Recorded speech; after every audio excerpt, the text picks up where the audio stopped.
Hello and welcome back to Heart of the Holte. It's me, Dan Morgan, and I'm here today to preview Aston Villa versus West Brom at Villa Park this coming Sunday evening. Now, Sunday night under the lights, first half of the season, you know what that means at Villa Park. You know Villa are going to get the business done. You know 3 points are on the cards and more than likely a clean sheet.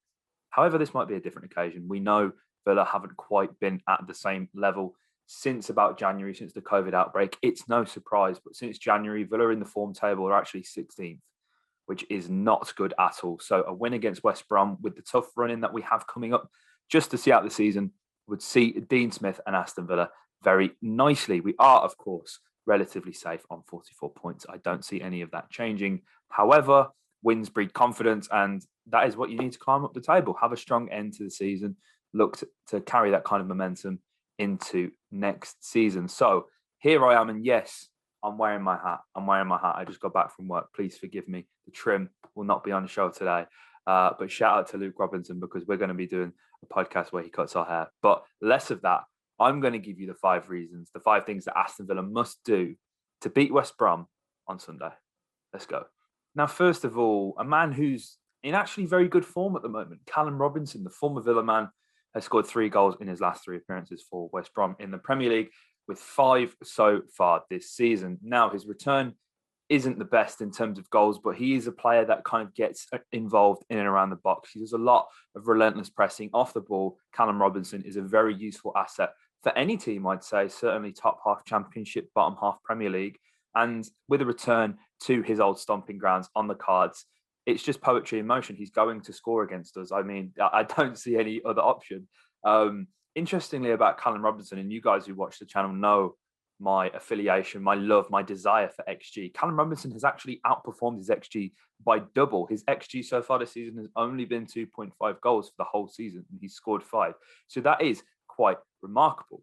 Now, Robinson's dangerous for Villa because of the role that he plays in the side. As I alluded to earlier, he is within the top 2 percentile of forwards for interceptions per 90 minutes, which is 0.83. So that tells you that he's pressurizing the defenses a lot. He's setting up them traps like West Brom and Big Sam are notorious for, and trying to win the ball back. Now, in addition to the interceptions, he's averaging around 15 pressures per 90 minutes, which is comparable to our own Ollie Watkins' 16 pressures on average per 90 minutes of football. These kind of statistics will just show you how West Brom play, how Robinson is going to play.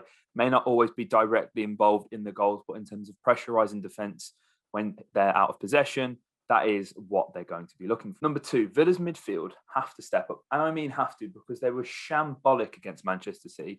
No communication between the defence and the midfield, constant gaps in behind, despite playing the double pivot. There was so much more to be desired from Aston Villa's midfield. Now, we have to be very wary of a certain individual, Conor Gallagher, who is on loan from Chelsea. I believe he had a time at Charlton and was fantastic for Swansea in the Championship in the past as well. And he's a very dynamic midfielder. He averages around 24 pressures per 90, which puts him within the top 4 percentile of midfielders doing so in the world. And in addition to that, he averages around 2.26 blocks per 90 and 2.8 tackles per 90. Again, very well-rounded midfielder, has an eye for goal, very industrious, and is one who is more than likely going to run rings around the likes of Nakamba and Douglas Luiz on current form. Now, number 3, this one is heavily influenced, of course, from the outcome of our Manchester City game, and that is, of course, Kane Kessler or Elmo playing at right back. Matty Cash got sent off for 2 very rash yellow card challenges, both of which were 100% yellow cards. You can't complain at that. And you've got to remember as well, this is a player who was playing Championship football. He's still learning his role as a right back as well, because he'd only really played right back in the season before joining Villa for Forest. So he's learning. I'm not gonna go too deep into that, but Matty, you've got to do better. So, however, I just don't think you can play Elmo in this game. Elmo, I love you. You've provided us with so many iconic moments for Aston Villa. You've delivered us to cup finals. You've crossed in so many important balls. But for every important cross, there's been a back post header to the opponent striker. And I mean, Elmo is quote unquote the safe option in terms of experience. But I feel like if there's a mistake in Elmo, of course, there's going to be a mistake in Kessler. But why not blood the young right back? He's scored a handful of goals for the under-23s this season. He's been on the bench a handful of times. He seems firmly to be in Dean Smith's plans.